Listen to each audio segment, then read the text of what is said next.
Horror कहानियां TV.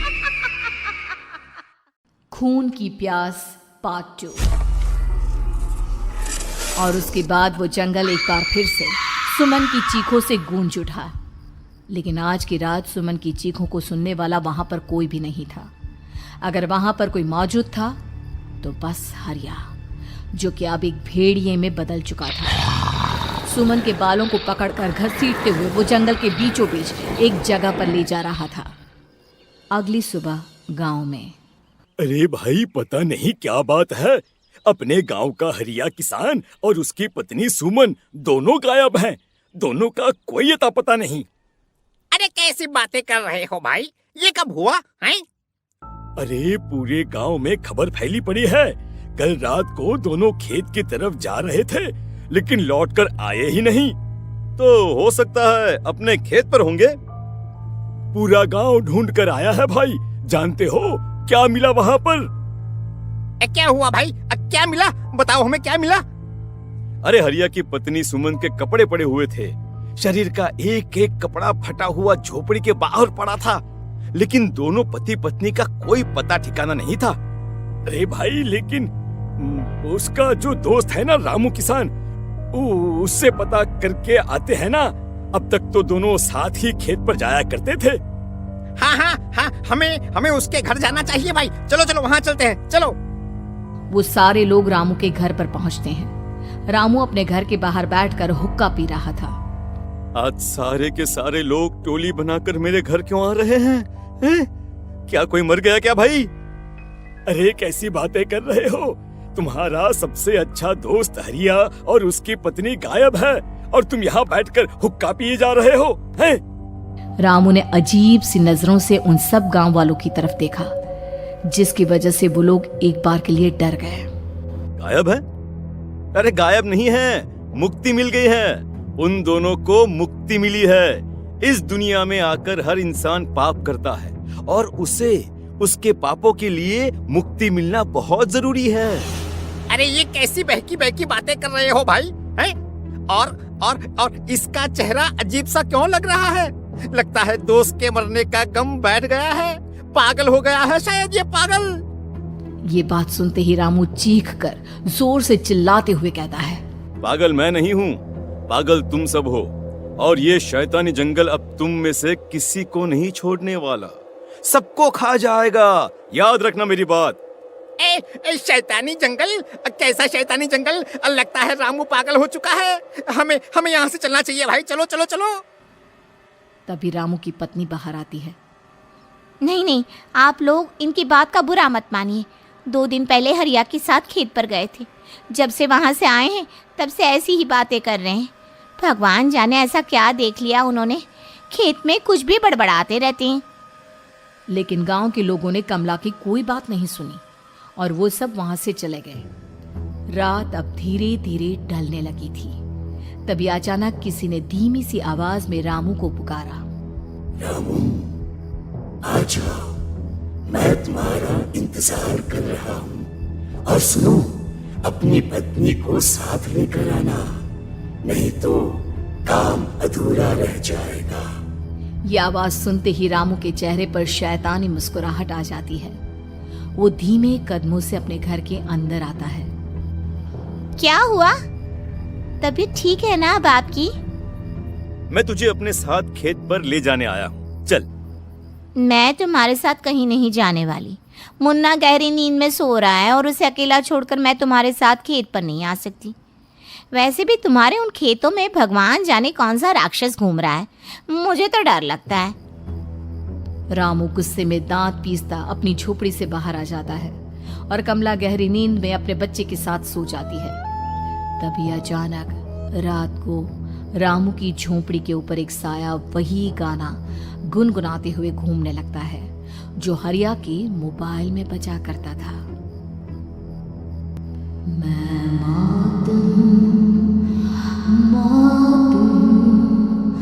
मौत जो बसरी है चारों ओर, जो आएगी कहीं से भी निगल जाएगी सबको। मैं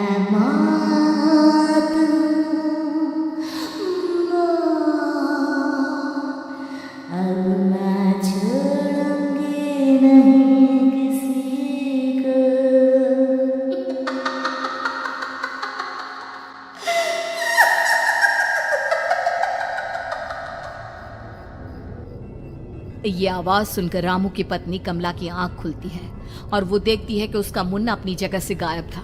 कमला चीखते हुए बाहर दौड़ कर आती है। वहां पर उसने देखा कि रामू ने अपने बच्चे को झोपड़ी के बाहर एक पेड़ से उल्टा लटकाया हुआ था और उसका बच्चा चीख चीख कर रो रहा था। वहीं दूसरी तरफ एक साया बच्चे के ठीक नीचे आग जलाकर उसके चारों तरफ हैवानों की तरफ नाच रहा था। छोड़ दो मेरे बच्चे को। अरे क्या कर रहे हो तुम? शर्म नहीं आती तुम्हें अपने ही बच्चे को इस तरह मौत के हवाले करते हुए? अपना बच्चा? किसने कहा ये मेरा बच्चा है? अरे ये तो उस रामू की औलाद है, इस गांव के किसान रामू की, और मेरी दुश्मनी इस गांव के हर इंसान के साथ है। क्या कैसी बात कर रहे हो तुम? और ये औरत कौन है? ये मेरे बच्चे को खा जाएगी। तभी अचानक से उस साया ने एक बेहद खतरनाक दिखने वाली औरत का रूप ले लिया और उसकी आंखों से आग निकल रही थी। सही पहचाना तूने, मैं तेरे बच्चे को खा जाऊंगी।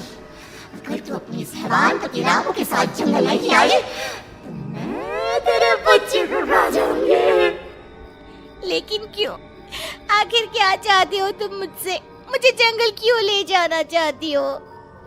औरत बुरी तरह से ठहाके मार मार कर जोर जोर से हंसने लगी और साथ में रामू भी। ये तो तुझे वहाँ चलने के बाद ही पता चलेगा ना। अगर तू नहीं आई तो थोड़ी देर में तेरा ये बच्चा आग में जलकर मर जाएगा। चल जल्दी। नहीं मेरे बच्चे को छोड़ दो। तुम जहाँ कहोगे मैं तुम्हारे साथ चलने के लिए तैयार हूँ। और उसके बाद उस बच्चे को झोपड़ी में लिटाकर आगे आगे वो साया चल रहा था और उसके पीछे पीछे रामू अपनी पत्नी के बाल पकड़कर उसे घसीटते हुए जंगल की तरफ ले गया।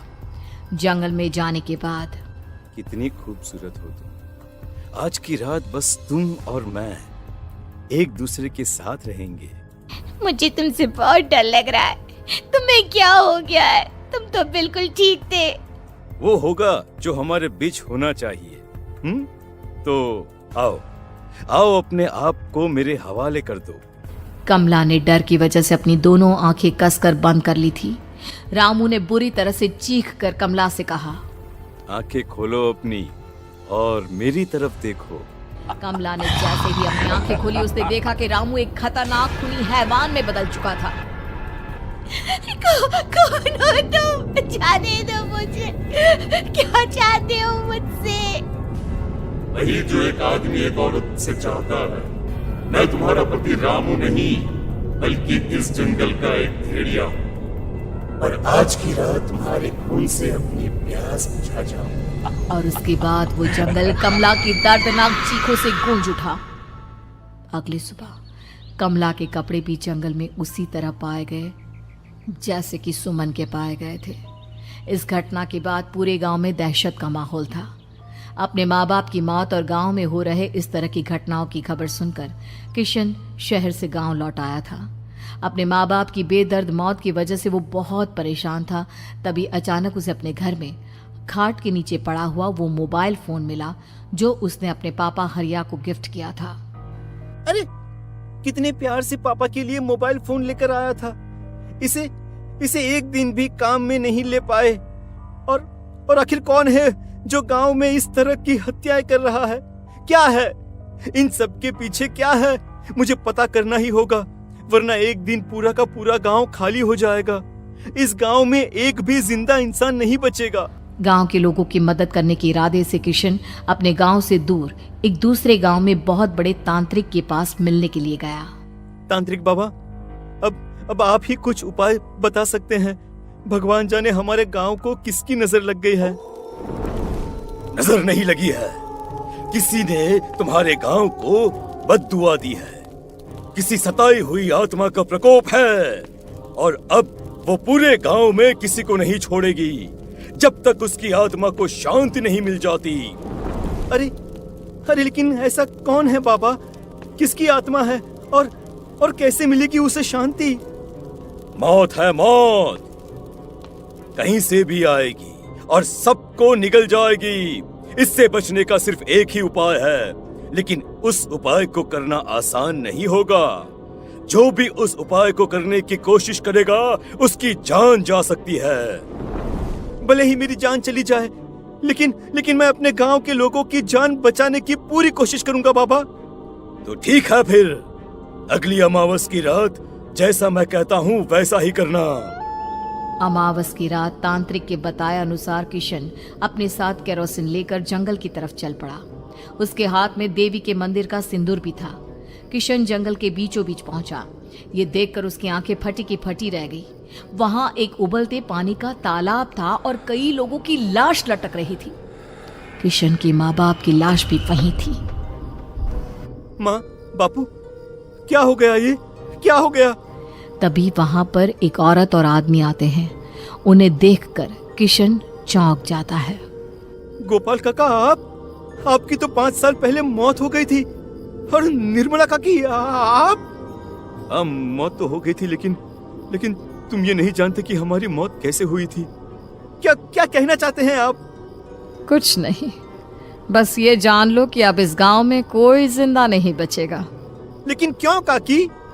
क्योंकि 5 साल पहले इन गांव वालों ने मुझे डायन बताकर पत्थर मार मार के मार डाला। मेरी कोई गलती नहीं थी। गांव का एक बच्चा क्या लापता हुआ, सारा इल्जाम मेरी पत्नी पे डाल दिया। और जब मैंने निर्मला की जान बचाने की कोशिश की तो मुझे भी मार डाला। आपके साथ ये बहुत गलत हुआ काकी, लेकिन आप जो कर रहे हैं वो भी सही नहीं है ना? तुम यहाँ से चले जाओ वरना तुम भी नहीं बचोगे। हमारी आत्मा पिछले 5 साल से मुक्ति के लिए भटक रही है। चले जाओ यहाँ से। मौका देखकर किशन सिंदूर उन दोनों के ऊपर डाल देता है। उनका शरीर जलने लगता है और वो भयानक तरीके से चिल्लाने लगते हैं। अगले ही पल किशन उनके ऊपर केरोसिन डाल देता है और वो दोनों जल जाते हैं। किशन अपने माँ बाप और दूसरी लाशों का अंतिम संस्कार करवाता है और अपने घर लौट आता है।